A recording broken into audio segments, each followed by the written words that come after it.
Hello, hello! Welcome to the final part of Friendly Face.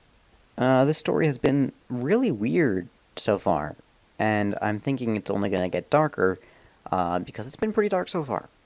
I'm wondering if this is going to turn into a very 1:35 a.m. kind of story, like that in Blackbird, because we've had a lot of those. I imagine we could see another one again, where the main character kind of goes insane, and it's not clear whether everything going on is in their mind or not.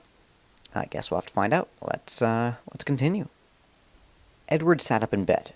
He was perfectly still. He listened. Something had awakened him. But what?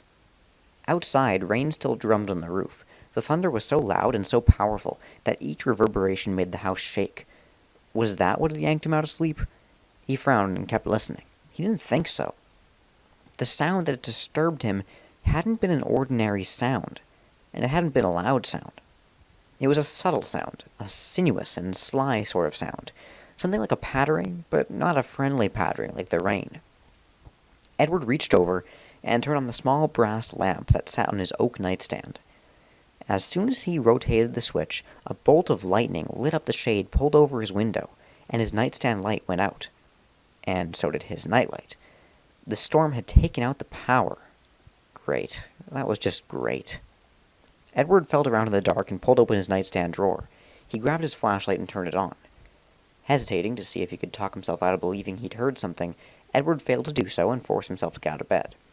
He listened intently, concentrating on peeling back the auditory layers of the storm so he could hear whatever was skulking under those more assertive sounds. What had he heard? Edward shone his light this way and that as he crossed the room. Nothing was out of place. When he reached his door, he cautiously opened it.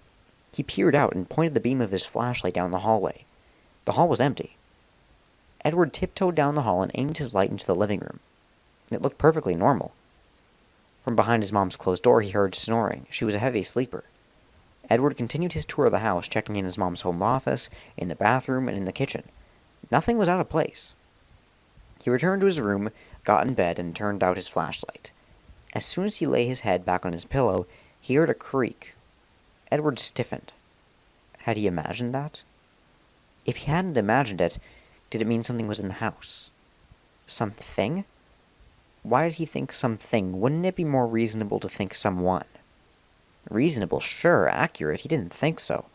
He waited, again trying to listen past the storm. A faint scrape came from outside his room.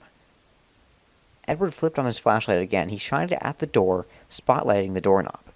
All the slowly turning doorknob scenes in every creepy movie he'd ever seen started running through his mind, and by the time he'd gone through just a few of them, he could have sworn his doorknob was turning as well. But was it? Wanting nothing more than to hide under his bed, close his eyes and cover his ears, Edward took a deep breath and threw back the covers.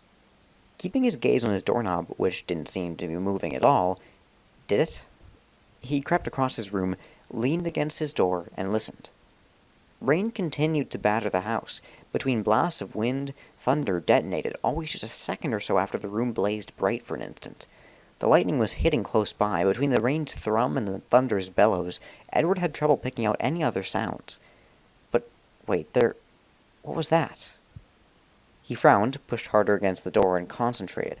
Had he imagined that sound? No, there it was again. It was a chittering sound, something like a metal tapping on wood, only really fast, or like marbles cascading down a metal tube. What was that? Edward gripped his flashlight harder and opened his door.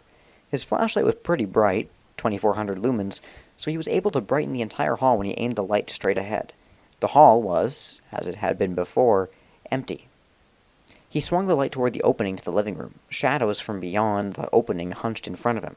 He listened for another few seconds, and when he heard the sound again, was it more skittering than chittering? He tentatively moved toward the living room. As he went, his light in his head swiveled, this way and that. Why couldn't he tell where the sound was coming from? It had to be the storm. The cacophony outside was disrupting his ear's ability to pinpoint direction. For 1 second, he thought the sound was coming from behind his mother's door. But no, that was just her bed, creaking when she turned over in her sleep. He was pretty sure. The next second, he thought the sound originated in the living room. But when he stepped into that room and shone his light right, left, and center, he saw nothing out of the ordinary. Then he heard the sound again, and it seemed to be coming from just inside the back door. He slunk into the kitchen, then quickly aimed his light at the door. It was closed tight, the deadbolt in the right position. He heard a click, and shot his light to the left. Nothing. It must have been the refrigerator. Shaking his head at his paranoia, Edward muttered, "Just go back to bed and make like an opossum, would you?" What does that even mean? As he retreated back to his room, retracing his steps through the living room, his light still spastically searching for the source of the odd sounds, he idly wondered whether opossums had overactive imaginations like his. This nonsensical query gave him a few seconds of relief from the tension turning his muscles into coils, ready to snap at just the slightest. A sound came from right behind him. Edward whirled. His light jittered into every crevice of the living room. It found nothing unusual. By now, Edward's breath was coming in little puffs. He was just one more sound away from screaming his head off. He couldn't take this much longer. Edward scuttled down the hall, dashed into his room, and yanked the door shut behind him. He pointed the flashlight all over his room. It was just as he'd left it. "You're an idiot," Edward told himself. He strode to his bed, dove in, and pulled up the covers. His flashlight had a broad base, so he could set it upright. He did that, then lay back and stared at the distorted circle of light splayed out over his ceiling. The flashlight's beam hit the small ceiling fan and contorted it into a many-tentacled cephalopod. That kind of freaked him out, but he wasn't about to turn out the flashlight. Nope, no way. Edward focused on the outer edges of the light above him. Another gust of wind hit the house, with a whump, and more rain sprayed his window. Then the rain and the wind hushed. For just an instant. In that instant, Edward heard tapping, clear, distinct tapping. It sounded like a small animal prancing down the hall. This time Edward didn't hesitate. He leapt from his bed, grabbed his flashlight, strode to the door, and threw it open. He aimed his flashlight at the floor, sure he was going to light up whatever was approaching his room. Nothing was in the hallway. Outside, the storm's decibel level went back up. The opening to the living room brightened as the lightning speared the night again. Thunder roared before the living room even had time to return to its gloom. The wind picked up and it shrieked around the house. It sounded like angry banshees were descending upon the house. But even through all that clamor, Edward heard one other sound. This time, it was a ticking sound. But not a regular ticking sound like a clock. Tick, tick, tick, tick, tick, tick, tick, tick, tick, tick, tick. The last 5 ticks came very fast, and then nothing but the storm. Edward moaned and turned to run back into his room. He slammed his door behind him, not caring whether it woke up his mom, even secretly hoping it did wake her. He wouldn't have admitted it to anyone, but he wanted his mommy, badly. Edward jumped back into his bed, literally, and curled up in a ball under the covers. He held his flashlight to his chest, cradling it like a teddy bear. If only he had a teddy bear. Edward rolled onto his back and concentrated on calming his ratcheting breath. "You're making it all up," he told himself. "It's all in your head." He needed a distraction from this out-of-control evil fantasy world. He decided to use what had worked for him in the past. He would recite it. Out loud, Edward began, 3.1415926535. His heart rate began to slow. His muscles began to relax. He stopped reciting, put his thumb on the flashlight switch, and resolved, turned it off. He kept his flashlight in his hand, but he let his hand fall down to his side. He returned to his nice, tranquilizing numbers. 979323846264338327950288419716939375510. 6433832788419716939375510. Can you tell they didn't have enough stuff to pad the runtime of this story? They just needed a few more words. It was just a bit too short. Throw some numbers in there. His eyes drooped closed. He felt sleep slip in and wrap its comforting arms around him. He let it take him away from a clunk, followed by a shish, ripped Edward from sleep. He pulled his arm from under the covers and turned on his flashlight. Its glow landed on the end of the bed, and Jack's mud-streaked, smiling face. Edward screamed and screamed.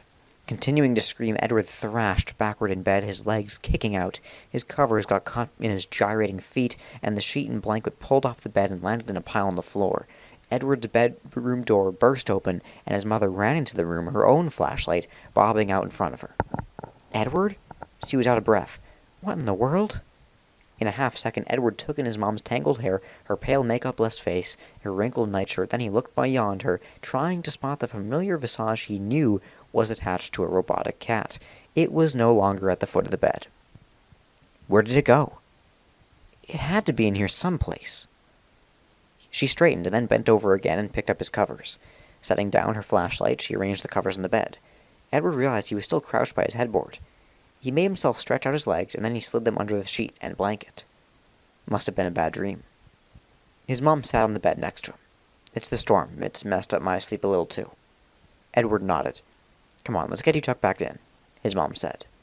He let her baby him. He could feel himself trembling, and he hoped she didn't notice. The storm moved on to torment a different town just before dawn. Edward was awake to listen to it withdraw. He was awake all night. For reasons he didn't understand, he never heard another sound after his mom returned to bed, and he hadn't seen Jack's face any more that night. Where had it gone? He spent the better part of the night trying to figure out whether he'd imagined the dirty, stiff white face of his friend at the end of his bed. No, that wasn't true. What he'd been doing was trying to convince himself that he hadn't seen it, that it had been some weird trick of the light, a misperception, his brain turning a lump in the covers into the Jack features. But he knew he was deluding himself. He'd seen what he'd seen. Jack's face had been looking right at him. It wasn't something that looked like anything else, but Edward sure wished it was. Because after that night, he began seeing the horrid Jack face everywhere. The first time Edward saw the Jack face again, he was getting off the bus at the end of the day after the storm. Apparently, his classmates had stopped feeling sorry for him, and now they were mad at him for suggesting Schrodinger's cat as a paper topic. Pausing to flick off a spitball that hit him just as he went down the bus's steps, his gaze landed on the yellow mums that surrounded Mrs. Phillips' baseball cap-wearing gnomes. Her gnomes wore the cap starting in September until the World Series was over. Edward was shrugging into his backpack when he saw the face. It was right where he and Jack had found Faraday, and it was peering up at Edward from under a low-hanging rhododendron branch. Whew. Edward stared and gasped. Then he blurted, "What do you want?" "What do I want?" Mrs. Phillips asked. Edward jumped and looked up at Mrs. Phillips' walkway. "A magical weed disappearer," Mrs. Phillips said. "Do you have one of those?" The widow was kneeling at the edge of her walkway pulling weeds. Long gray hair spilled over her hunched shoulders. She wore a bright fuchsia running suit and purple tennis shoes. "Oh, hi, Mrs. Phillips. I didn't see you there." She frowned at him, brushing dirty fingers across her tan-lined face. "Then who were you talking to?" "Huh?" Edward flicked his gaze back down to the flower bed. Jack's face was gone. He looked again at Mrs. Phillips. "Oh, I was just practicing lines for a school play." Mrs. Phillips smiled. "Good for you. I wish you best of luck with that." She returned to her weeding, and Edward waved goodbye and turned to continue down the street. As he walked, he scanned his surroundings. Where had the friendly face gone? Or more important, had he really seen it again? Before he left for school that morning, Edward had considered going out into the yard to see if the thing was still buried there, but there was no way to do it without his mom knowing about it. She left for work right when he left to catch the bus. Now he wasn't sure if he wanted to know if the Jack-faced cat was still in the hole. If it was, that meant what? That he was losing his mind? Or that the nasty thing had the ability to dig itself out and rebury itself, just to torment him? Kind of like the Twisted Ones from, the Twisted Ones, that book. If you guys have read that, it's another FNAF book. A bit older. Yeah, these twisted animatronics can, bury themselves underground and then they come out to kill people. It's whatever. It's all infinite possibility, Jack's voice whispered into his mind.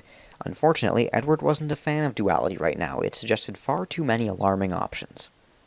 Edward hurried up the sidewalk. In dizzying contrast to yesterday and the previous night, today was mild and sunny. Several people in the neighborhood were out cleaning up debris from the storm. A lot of branches had come down, leaves and twigs were everywhere. Edward heard at least 3 leaf blowers and 1 lawnmower. The air smelled like mulch. Just before Edward got to his own walkway, he caught a glimpse of something white out of the corner of his eye. Turning, he was sure he saw the Jack-faced cat trot behind his neighbor's house. Edward stared. Should he go after it? He felt his legs start to shake. Well, there was his answer. He was too much of a coward to go after the thing. And what? Confront it? Destroy it? He had no idea what to do. So, he'd do nothing. Edward ran up his walkway, scrabbled at the lock on the front door, and dashed inside. He slammed the door behind him. Leaning against it, he took several deep breaths.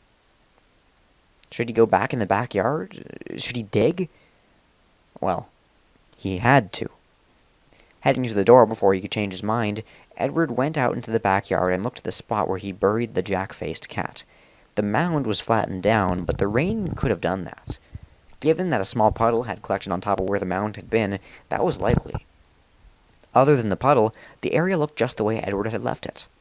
Edward? Edward spun around. His mom stood on the back deck. "What are you doing?" she called. "Oh, just checking for rain damage." "Good thinking. That's why I came home early. Want to help me do a little yard cleanup?" So much for digging up the hole. Edward couldn't help but notice he felt relieved. By the time Edward went back to bed that evening, he was too tired to even care what the friendly face was doing. And the next day, the kids at school were so derisive, he began to think it might be nice to have the friendly face around after all. Maybe the freakish robot was the only friend he could hope to have. But no, he didn't want the thing as a friend. He didn't want it at all. Which was why, by the end of the week, Edward was a fidgety mass of overreactive nerves. It didn't seem to matter what he wanted. He kept seeing the jack-faced cat everywhere. Or at least he thought he did. When Edward and Jack had been in junior high school, they'd ferreted out all the good secluded spots in the building, places they could hang out without encountering the other kids. They'd often talked about how their first task as freshmen would be to find those sorts of places in the high school.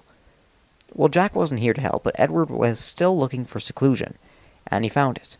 In an old, unused supply closet under a back stairway, in a hidden courtyard behind the teacher's lounge, behind a section of collapsible bleachers in the gym. But every place he found, the jack-faced cat found too. He only got to use each of his reclusive spots once before he spotted the face peering at him from the deepest shadows of the hidden areas.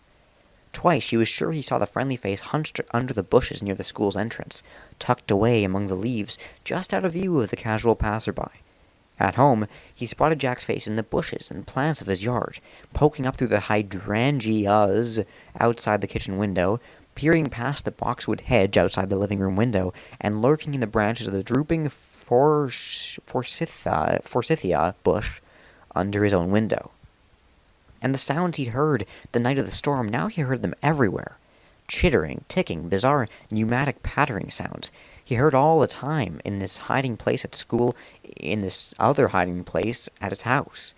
He'd heard them everywhere. These strange, sibilant pitter-patter outside his door every night this week. Granted, he'd never opened his door to see what was out there, but he'd slept with the lights on. He'd waited until after his mom went to sleep, and he turned on his brass lamp. The first night, he didn't sleep well with all that light. The next night, though, he went right to sleep, probably because he was so exhausted from 2 nights of practically no sleep. At this point, it was Friday, 4 days since the storm, and Edward hadn't gone out to dig up the jack-faced cat. 2 days after the storm, it had started raining again, and it hadn't stopped until today. The sun came out at noon, while Edward ate his peanut butter sandwich by himself next to a window in the school cafeteria. It was then that he decided he had to check the hole when he came home. If the friendly face was still there, he might have to ask his mom to take him for an MRI. Maybe he had a tumor. Maybe he was going crazy. Maybe he'd imagined the whole friendly face thing from start to finish. The very concept seemed outlandish to him, even now. After school, Edward was running late when he trotted toward the bus. He had enough time, but he wouldn't be able to pick his seat the way he wanted to. There were certain kids he never wanted to sit beside, kids who liked to torture him more than others. He was late because he'd gone into the deserted restroom after his last class. While washing his hands, he glanced in the mirror and spotted the jack face looking over his shoulder at him. But when he'd wheeled around, there was nothing there. He thought he heard a pattering behind a vent cover that looked askew, and he was debating whether he should check it out. That was when 3 other boys burst into the restroom. Edward had been forced to run before they tried to stick his head in the toilet. Now, Edward was just a few feet from the bus when Eddie, Ed and Eddie, one of the particularly obnoxious guys in his class, deliberately bumped into him. Edward staggered and almost fell.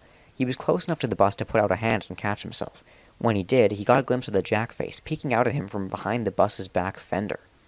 It was clinging to the emergency exit, hidden behind Edward's bus and the bus behind, down low where no one except Edward could see it. It was on his bus. Edward backed away. He was bumped again, this time by Julia. "Watch where you're going," she snapped at him. "Sorry." He didn't even look at her pretty wavy, "Oh my goodness, dude. She hates you." He didn't even look at her hair as he continued to backpedal. The buses in front of Edward's bus started to roll forward. "Coming?" the bus driver called from inside. Edward looked at the wheel well where he'd seen the Jack face. He thought he saw movement, but he wasn't sure. No, I forgot something. I'll walk, thanks. Don shrugged and closed the bus door. The bus pulled out. Edward stared after it, but didn't see anything except kids through any of the windows. After the buses were gone, he just let his paranoia force him into a 6-mile walk. Brilliant. Sighing again, Edward settled his backpack more comfortably on his shoulders and started walking down the school driveway. The road that led him from the school into town didn't have any sidewalks, just a narrow gravel merge that was snug up against one of the massive tree trunks lining the road. Along the verge, ferns and other low-growing underbrush created a green shaggy carpet that extended into the dusky depths of the forest. Here and there, the shaggy carpet gave way to beds of fallen fir needles. These were the paths that a lot of kids used to head into the woods. Not Edward. He would stay out here on the road, thank you very much. A few cars motored past Edward. One of them honked its horn. He had no idea who was in it. He coughed at the fumes that the car put up. He turned to look behind him to see if any more cars were coming. He froze. None were coming up the road, but something was. It was the friendly face. It was right there, clear as could be, no mistaking it for anything else. This wasn't one of those fleeting glimpses. This wasn't just a peek of the pale Jack face. This was the honest-to-goodness, real friendly face, the black cat, its fur now matted and muddy, possibly from being buried and digging itself out, and the haunting Jack features with the unyielding smile. The Jack-faced cat was skipping along the edge of the road, gamboling happily after Edward as if they were playing a game of follow the leader. Edward didn't stop to think, he just ran. At first, he ran down the road, but then he checked over his shoulder, and he could see that Jack's face was getting closer. There was no way he could outrun an animatronic on a flat, open road. He had no choice if he wanted to get away. He veered to his left, in between two towering trees. Edward scraped his shoulder against the bark of the second tree, but he kept running. He leaped over a scrubby bush, and he trampled a cluster of ferns. He didn't take time to look behind him again. He just fled, pell-mell, through the damp and dingy woods. I'm going to pause here and make a little bit of a prediction. Real quick, I think he's going to get hit by a truck like Jack and Faraday did. Just seems, I don't know, not poetic. He didn't do anything to deserve it, but I don't know, that's what I'm expecting anyway. A few 100 feet into the trees, Edward reached a creek. He didn't slow down. He splashed across it. He raced up the incline on the other side of the creek, slipping when his feet encountered a pile of river rocks. Windmilling his arms to get his balance, Edward turned, intending to run along the flat part of the terrain here instead of having to climb any further up the creek, but a splash made him check behind him again. The cat thing was capering along in Edward's wake. Its tail was up in the air as if it was having the time of its life. Life? It had no life. It wasn't alive. It was a thing. Edward wasn't fooled by the thing's happy expression. The smile was too set, too hard to suggest any good feelings. Given that the Jack-faced cat was functioning, moving, maybe even, God forbid, thinking, it was fair to say it was alive, at least in a robotic way. That meant when he'd put it in the hole and covered it with dirt, he'd buried it alive. Was it angry? And what would it do when it reached him? Edward squeaked in panic and turned to run again. Scrambling up a slippery bank, he fell to his knees and clawed his way to the top. Realizing that his backpack was slowing him down, Edward shrugged out of it, and he managed to get back on his feet. His breath came in ragged gasps, and he ordered his legs to keep going, to run, hard. It had been stupid to run into the forest. He had been better off on the road, where there were other people, where someone might be able to pull over and help him. He tried to think it through while he ran, trying to discern whether he was still being followed. At first, all he could hear were his own footsteps and labored breathing. But then he heard the ticking and that pneumatic-sounding patter. His throat tightened. Frenzied, he plowed his way through a dense thicket of some greenery he didn't recognize and found the creek again. It had curled around. He figured if he recrossed it, he'd end up back at the main road eventually. Could he stay out in front of the Jack-faced cat long enough to get there? He risked a glance over his shoulder. Go away, he screeched when he saw the thing frisking along merrily, bouncing and hopping playfully in the furrows Edward's feet left in the undergrowth. He put his back to Jack's face and stumbled toward the creek again. When he reached it, he leapt into its deepest part. His foot landed on a rock, and his ankle twisted. He leapt out, but he didn't go down. Tears filled his eyes as he kept running, ignoring the throbbing pain. He wasn't sure how long he ran after he crossed the creek. It felt like he was running in circles. Wasn't that the same tree he'd just passed? How could he tell? They all looked alike. He didn't look back again. The occasional tick-tick-tick was enough to let him know his pursuer was still after him. The pain in his ankle got worse every time his foot pounded the ground. His legs started feeling weak. He could feel rails in his lungs. He felt his heart trying to hammer its way out of his chest. He was beginning to think he was going to run himself into death from exhaustion when he noticed light creeping in between the trees ahead. He thought he heard the rush of an engine going past the road. He was almost there. He tried to run faster, but he was so tired his steps faltered. Something touched Edward's ankle. He glanced down. The jack-face smiled up at him. Edward screamed, put his head down, and pumped his arms to push his body even faster. Just a few more steps. He sprinted hard, his gaze firmly on the ground in front of him so he wouldn't trip over something and go down. He couldn't see clearly enough, though. Everything was blurry, probably because his eyes were filled with tears and sweat. It didn't matter, he kept running. He bolted forward, pelting away from the thing behind him, hurtling toward what he hoped was... Edward felt a flash of pain so intense that it couldn't possibly have been real. The pain was the last thing he felt. That the pain was incomprehensible was the last thing he thought. He never even had a chance to think sorry. The semi-truck that hit Edward started skidding right after the impact. The driver, his eyes bulging, his heart racing, his stomach suddenly in a bilious knot, practically stood on the truck's brake pedal. Of course, it was too late. The semi-truck kept going for several yards before jackknifing to a stop. Well behind the truck, Edward's body lay on the road, in a pool of blood, which was widening around it. A few feet away, partially hidden in the ferns at the edge of the verge, the friendly face hunkered down. It flicked its robotic's tail.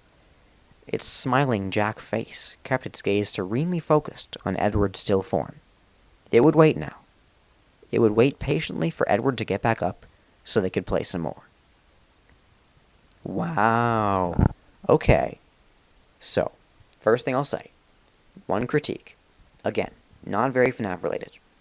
Fazbear Entertainment is the guys, they're the people who made this thing. But other than that, they're not really in here. And that's okay. The series is spreading into new things. It's not just about restaurants with creepy robots anymore. Now it's about creepy robot cats with human faces. And branching out into that type of thing is good. But, you know, I think we could use a little more here and there. We haven't gotten a really good actual FNAF-related story since, like, Gumdrop Angel with those stories, which I think were all pretty good. Just a bit more of that, I think, would be good. And then I'm okay with these stories, which, like, you know, they're their own thing a bit more. Just a bit more of a mix. But this was really good otherwise. I really enjoyed this. Definitely kind of similar to 1:35 a.m., kind of like a cross between that and Step Closer, in my opinion. With the whole truck thing, and the grief thing, and the curse thing, mixed with the 1:35 a.m. going insane because of, I don't know, whatever. Kind of a mix of those two things. I like it. Let me know what you guys thought in the comments if you feel like it. I'll see you one of these days with Sea Bonnies. I am going to make that commercial, though. I'm going to make a real version of it. Remind me to. The commercial in part 2. I have to do it now. It's going to happen. Just one of these days. Alright, see you guys. Bye-bye.